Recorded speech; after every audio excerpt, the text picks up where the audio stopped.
I noticed in your book too, you used local lingo as far as across the tracks. Across the tracks, yeah. What does across the tracks mean for a local over there? Across the tracks mean if you cross them tracks and you ain't on that side, it's on. It's on and cracking. You know what I'm saying? You got to catch a fade. You know what I mean? That's what that meant.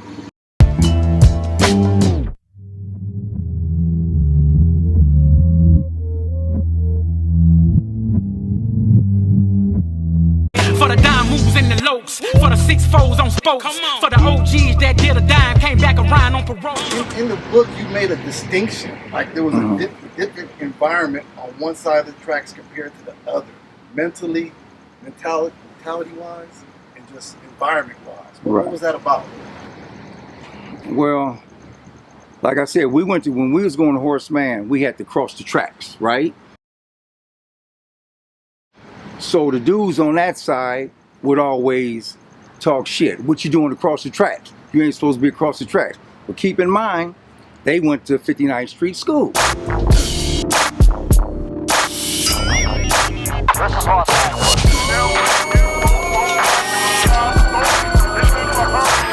You know, dude named James Martin and all that, you know.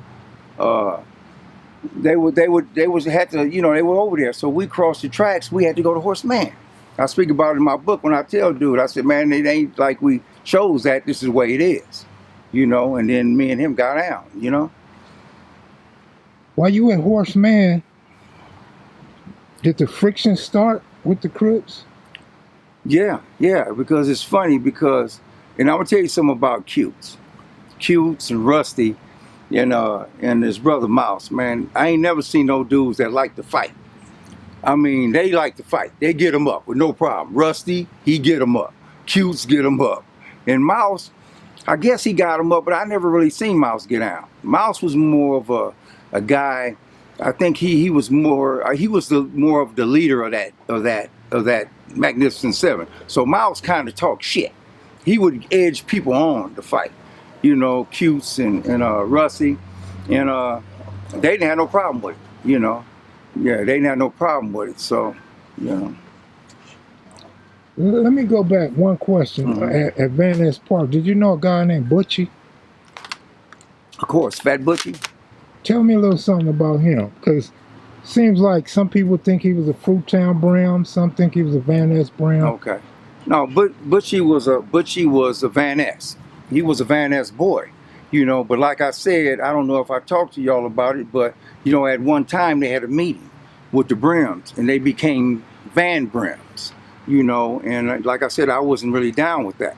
Not putting the Brims down, not putting V&G down, but to me it seemed like that was being weak on our part because, you know, you got Tootie and Raymond Washington and a lot of these people, you know, and they gonna probably be saying like, man, these dudes, man, is weak. You know, they joining up, but it was like 500 Crips opposed to like probably about 50, 60 Van Ness. And I might be exaggerating that number.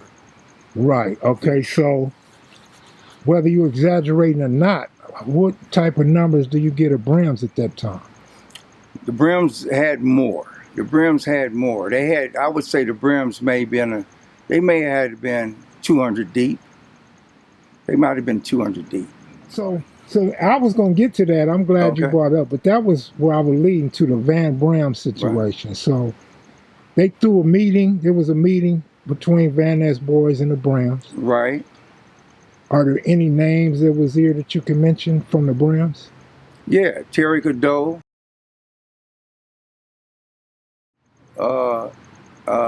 Country, Big Country, Little Country. I don't know if the dude Elgin was there. I don't know if he was there, you know, because I see on one of the films, he claimed to be the one that started the Bloods. I don't know about that, you know. I thought he was always a Brim, you know. But yeah, like the main ones, you know, at that time was Little Country, Big Country, Terry Cadeau, you know. Okay, so you brought up an interesting question.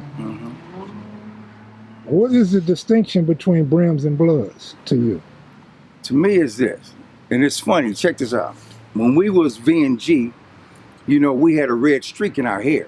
right? We put a red streak that said we was Van Ness. So if you seen us and the red streak in the earring, that was us. I had 3 earrings in this one ear, you know, big natural with a red streak, just a streak. That represented V&G, or Van Ness boys. So I don't know if, you know, that carried on because it was red, you know, it was red.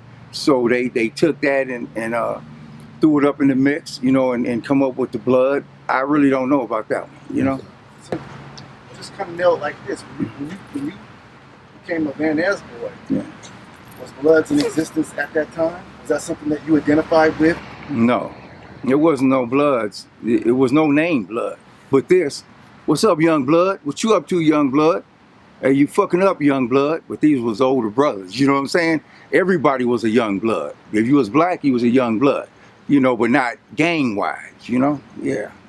You mentioned in your book you started going to juvenile hall. Oh, yeah. Were you already a member of the Van Ness gang when you were going to juvenile hall? Yeah, when I went to juvenile hall, first time I went to juvenile hall, I was 14 years old. And, you know, I ended up riding with these dudes that was older than me. We was on 85th and I believe Hoover. We stopped at the store. I went in there to get soda and potato chips, right? Because I'm young, but I'm riding with these dudes that's in their 20s, one in his 30s, right? So it was a dope fiend dude.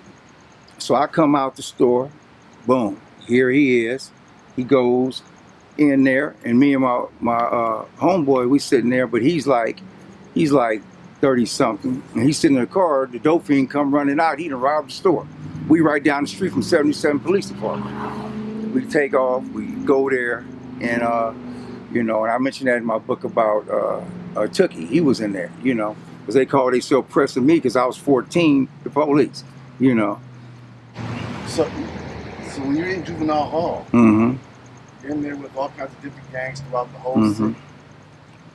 A lot of them are enemies of the Crips. Right. Are you identifying with these anti-Crips? Are you linking up with them?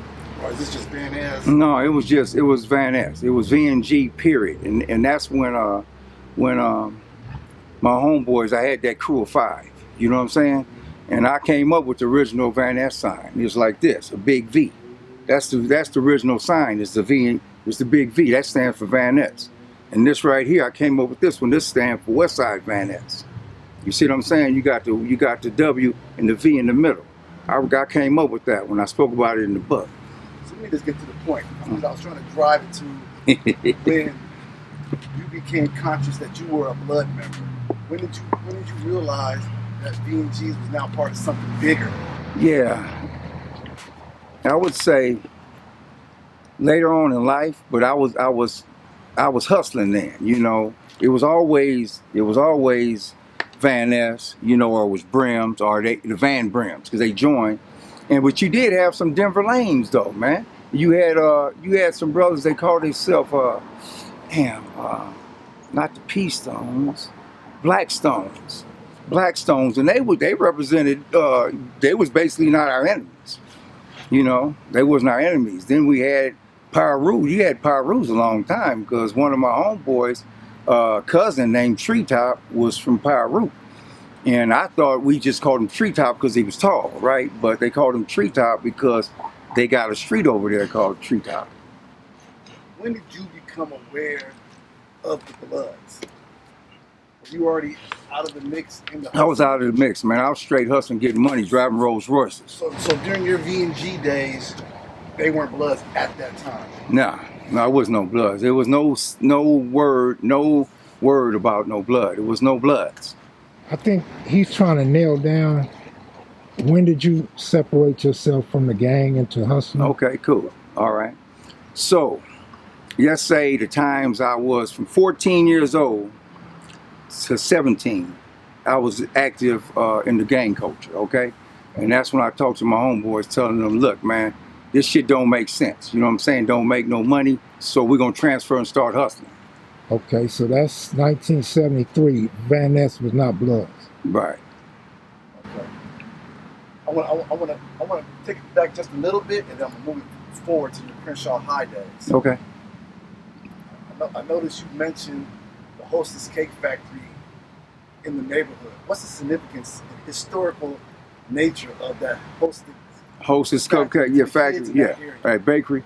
Oh man, it was a beautiful thing for young kids growing up that was poor. Because when we was going to Horace Mann, man, we hit the trucks and we take racks and racks, ding dongs, Twinkies. I mean, we ate every day, man. We was like full of sugar, crazy. You know what I mean? That seems like a tradition in the 60s. Yeah, it's right there. Let me tell you where it is. It's right there on 60th and St. Andrews. That's where the bakery is, right on the, they got a dispensary over there now. But right on the same side of the dispensary across, that was this bakery right there. And they never tried to stop anybody? Because this is generational now. They didn't stop with you guys. It went on for another Well, I'm sure they did. Yeah, I'm sure they did, but they closed that bakery down. You know, yeah. Okay, didn't you go to John Muir at some point? I never went to John Muir. I went to 4 schools. I went to Crenshaw, got kicked out the first year. Junior high. Oh, junior high? Okay, no, only junior high school I went to was Horace Mann. Yeah, Horace Mann, that's it. Okay. Somebody told me, there. Which obviously is false, because we're getting it from you. Right. That you had left Horace Mann and went to John Muir. Never in life. No, that's straight false. Okay. I'm straight from Horace Mann from 7th to the 9th grade. Okay. You know? So you made it a big event in your book, the year of going to Crenshaw. Mm-hmm. What year did you go to Crenshaw, and tell us about it?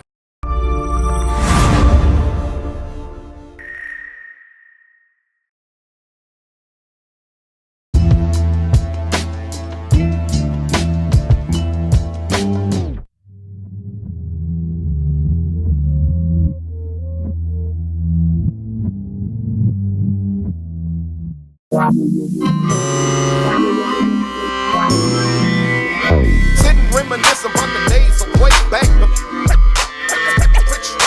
Big kid, double folders, gun holders with the gym on the rollers. Keep taking the fire, but the dope shots don't make dollars, it don't make sense.